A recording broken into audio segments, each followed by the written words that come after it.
Prophets and Kings, chapter 39. In the court of Babylon.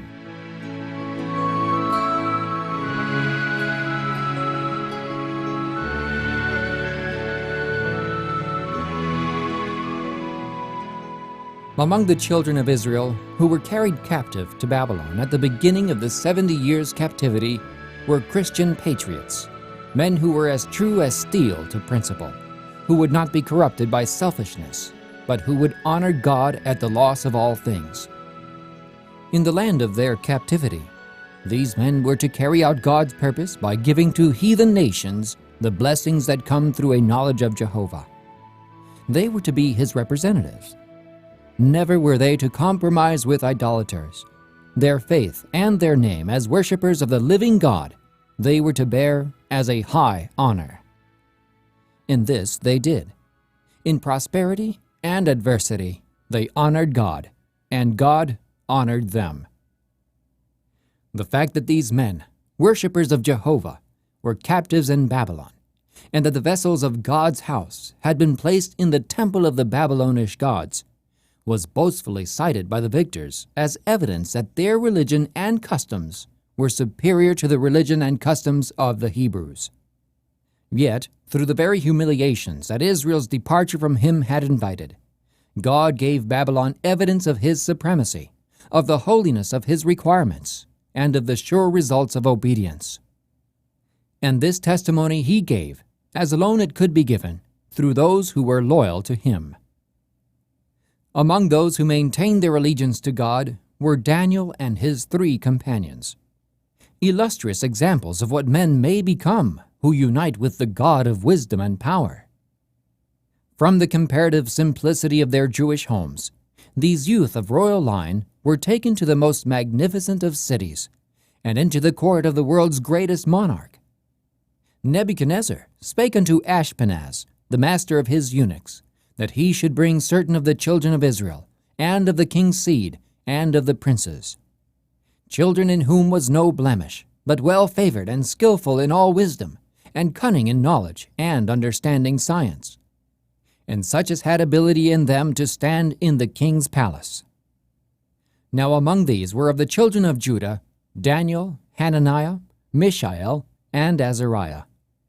Seeing in these youth the promise of remarkable ability, Nebuchadnezzar determined that they should be trained to fill important positions in his kingdom.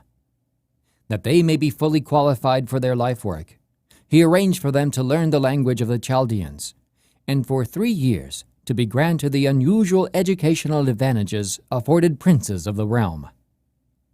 The names of Daniel and his companions were changed to names representing Chaldean deities. Great significance was attached to the names given by Hebrew parents to their children. Often these stood for traits of character that the parent desired to see developed in the child.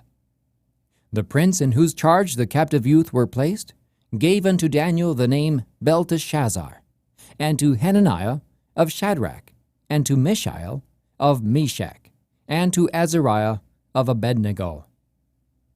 The king did not compel the Hebrew youth to renounce their faith in favor of idolatry, but he hoped to bring this about gradually.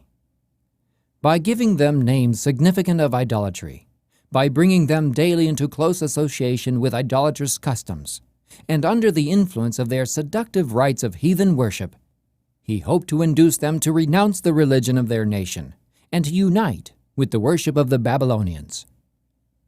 At the very outset of their career, there came to them a decisive test of character. It was provided that they should eat of the food and drink of the wine that came from the king's table. In this, the king thought to give them an expression of his favor and of his solicitude for their welfare. But a portion, having been offered to idols, the food from the king's table was consecrated to idolatry, and one partaking of it would be regarded as offering homage to the gods of Babylon. In such homage, loyalty to Jehovah forbade Daniel and his companions to join. Even a mere pretense of eating the food or drinking the wine would be a denial of their faith. To do this would be to array themselves with heathenism and to dishonor the principles of the law of God. Nor dared they risk the enervating effect of luxury and dissipation on physical, mental, and spiritual development. They were acquainted with the history of Nadab and Abihu, the record of whose intemperance and its results had been preserved in the parchments of the Pentateuch, and they knew that their own physical and mental power would be injuriously affected by the use of wine. Daniel and his associates had been trained by their parents to habits of strict temperance.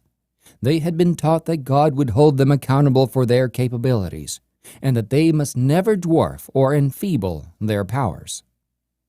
This education was to Daniel and his companions the means of their preservation amidst the demoralizing influences of the court of Babylon.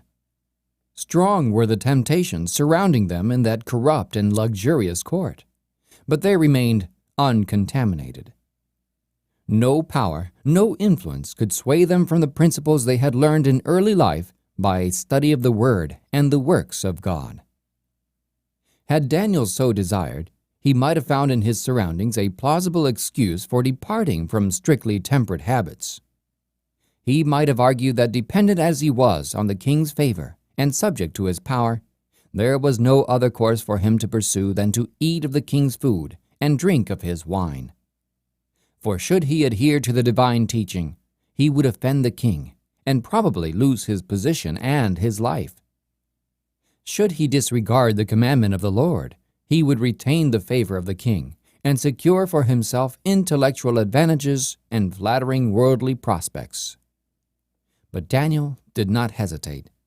The approval of God was dearer to him than the favor of the most powerful earthly potentate, dearer than life itself. He determined to stand firm in his integrity, let the result be what it might. He purposed in his heart that he would not defile himself with the portion of the king's meat, nor with the wine which he drank. And in this resolve he was supported by his 3 companions. In reaching this decision, the Hebrew youth did not act presumptuously, but in firm reliance upon God. They did not choose to be singular, but they would be so rather than dishonor God. Should they compromise with wrong in this instance by yielding to the pressure of circumstances, their departure from principle would weaken their sense of right and their abhorrence of wrong. The first wrong step would lead to others, until, their connection with heaven severed, they would be swept away by temptation. God had brought Daniel into favor and tender love with the prince of the eunuchs, and the request that he might not defile himself was received with respect. Yet the prince hesitated to grant it. "I fear my lord the king, who hath appointed your meat and your drink," he explained to Daniel. "For why should he see your faces worse liking than the children which are of your sort? Then ye shall make me endanger my head to the king."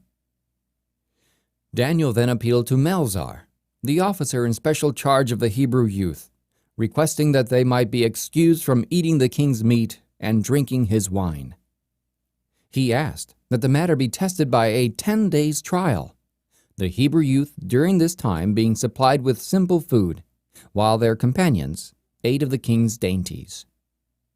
Melzar, though fearful that by complying with this request he would incur the displeasure of the king, nevertheless consented, and Daniel knew that his case was won. At the end of the 10 days' trial, the result was found to be the opposite of the prince's fears. Their countenances appeared fairer and fatter in flesh than all the children which did eat the portion of the king's meat. In personal appearance, the Hebrew youth showed a marked superiority over their companions. As a result, Daniel and his associates were permitted to continue their simple diet during their entire course of training. For 3 years, the Hebrew youth studied to acquire the learning and the tongue of the Chaldeans. During this time, they held fast their allegiance to God and depended constantly upon His power. With their habits of self-denial, they united earnestness of purpose, diligence, and steadfastness. It was not pride or ambition that had brought them into the king's court, into companionship with those who neither knew nor feared God.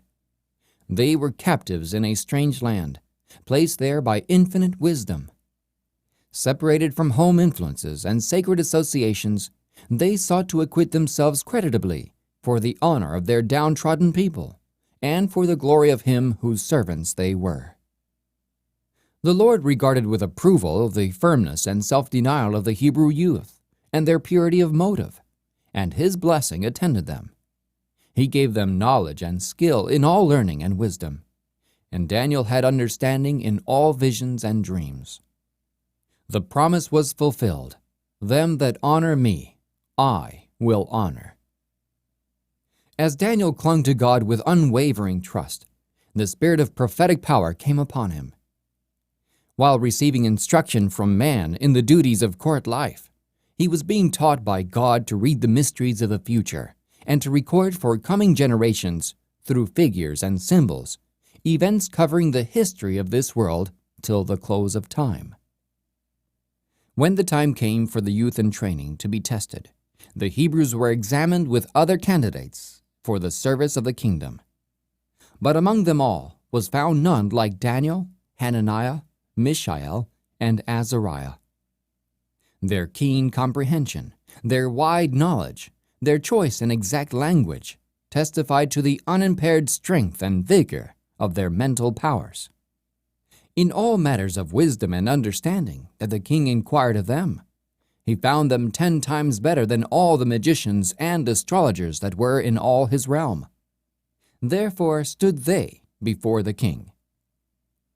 At the court of Babylon were gathered representatives from all lands, men of the highest talent, men the most richly endowed with natural gifts, and possessed of the broadest culture that the world could bestow.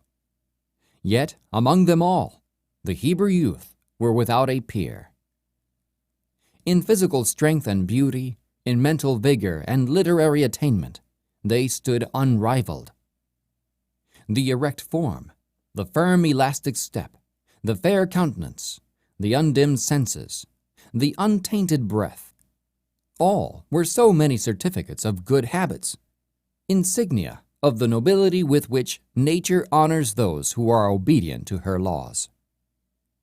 In acquiring the wisdom of the Babylonians, Daniel and his companions were far more successful than their fellow students. But their learning did not come by chance.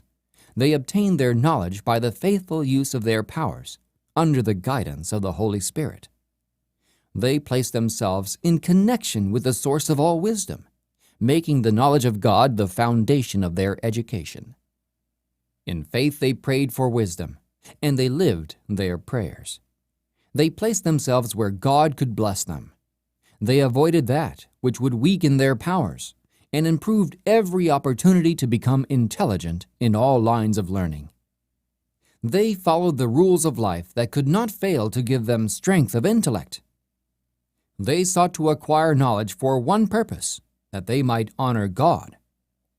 They realized that in order to stand as representatives of true religion amid the false religions of heathenism, they must have clearness of intellect and must perfect a Christian character. And God Himself was their teacher. Constantly praying, conscientiously studying, keeping in touch with the unseen, they walked with God, as did Enoch.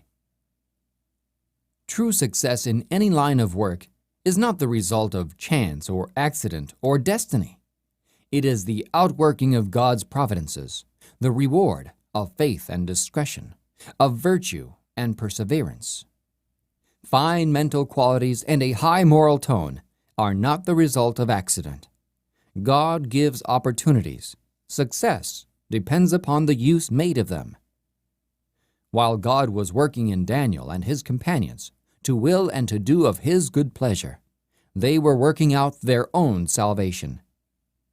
Herein is revealed the outworking of the divine principle of cooperation, without which no true success can be attained. Human effort avails nothing without divine power, and without human endeavor, divine effort is with many of no avail. To make God's grace our own, we must act our part. His grace is given to work in us to will and to do, but never as a substitute for our effort. As the Lord cooperated with Daniel and his fellows, so he will cooperate with all who strive to do his will. And by the impartation of his Spirit, he will strengthen every true purpose, every noble resolution. Those who walk in the path of obedience will encounter many hindrances. Strong, subtle influences may bind them to the world, but the Lord is able to render futile every agency that works for the defeat of his chosen ones. In his strength, they may overcome every temptation, conquer every difficulty. God brought Daniel and his associates into connection with the great men of Babylon, that in the midst of a nation of idolaters, they might represent his character. How did they become fitted for a position of so great trust and honor? It was faithfulness in little things that gave complexion to their whole life. They honored God in the smallest duties as well as in the larger responsibilities. As God called Daniel to witness for him in Babylon, so he calls us to be witnesses in the world today. In the smallest as well as the largest affairs of life, he desires us to reveal to men the principles of his kingdom. Many are waiting for some great work to be brought to them, while daily they lose opportunities for revealing faithfulness to God. Daily they fail of discharging with wholeheartedness the little duties of life. While they wait for some large work in which they may exercise supposedly great talents and thus satisfy their ambitious longings, their days pass away. In the life of the true Christian, there are no non-essentials. In the sight of omnipotence, every duty is important. The Lord measures with exactness every possibility for service. The unused capabilities are just as much brought into account as those that are used. We shall be judged by what we ought to have done, but did not accomplish because we did not use our powers to glorify God. A noble character is not the result of accident. It is not due to special favors or endowments of providence. It is the result of self-discipline, of subjection of the lower to the higher nature, of the surrender of self to the service of God and man. Through the fidelity to the principles of temperance shown by the Hebrew youth, God is speaking to the youth of today. There is need of men who, like Daniel, will do and dare for the cause of right. Pure hearts, strong hands, fearless courage are needed, for the warfare between vice and virtue calls for ceaseless vigilance. To every soul, Satan comes with temptation in many alluring forms on the point of indulgence of appetite. The body is a most important medium through which the mind and soul are developed for the upbuilding of character. Hence it is that the adversary of souls directs his temptations to enfeebling and degrading of the physical powers. His success here often means the surrender of the whole being to evil. The tendencies of the physical nature, unless under the dominion of a higher power, will surely work ruin and death. The body is to be brought into subjection to the higher powers of the being. The passions are to be controlled by the will, which is itself to be under the control of God. The kingly power of reason, sanctified by divine grace, is to bear sway in the life. Intellectual power, physical stamina, and the length of life depend upon immutable laws. Through obedience to these laws, man may stand conqueror of himself, conqueror of his own inclinations, conqueror of principalities and powers, of the rulers of the darkness of this world, and of spiritual wickedness in high places. In that ancient ritual, which is the gospel in symbol, no blemished offering could be brought to God's altar. The sacrifice that was to represent Christ must be spotless. The Word of God points to this as an illustration of what His children are to be, a living sacrifice, holy and without blemish. The Hebrew worthies were men of like passions with ourselves, yet, notwithstanding the seductive influences of the court of Babylon, they stood firm, because they depended upon a strength that is infinite. In them, a heathen nation beheld an illustration of the goodness and beneficence of God and of the love of Christ. And in their experience, we have an instance of the triumph of principle over temptation, of purity over depravity, of devotion and loyalty over atheism and idolatry. The spirit that possessed Daniel, the youth of today may have. They may draw from the same source of strength, possess the same power of self-control, and reveal the same grace in their lives, even under circumstances as unfavorable. Those surrounded by temptations to self-indulgence, especially in our large cities where every form of sensual gratification is made easy and inviting, yet by divine grace their purpose to honor God may remain firm. Through strong resolution and vigilant watchfulness, they may withstand every temptation that assails the soul. But only by him who determines to do right because it is right will the victory be gained. What a life work was that of these noble Hebrews! As they bade farewell to their childhood home, little did they dream what a high destiny was to be theirs. Faithful and steadfast, they yielded to the divine guiding, so that through them God could fulfill His purpose. The same mighty truths that were revealed through these men, God desires to reveal through the youth and children today.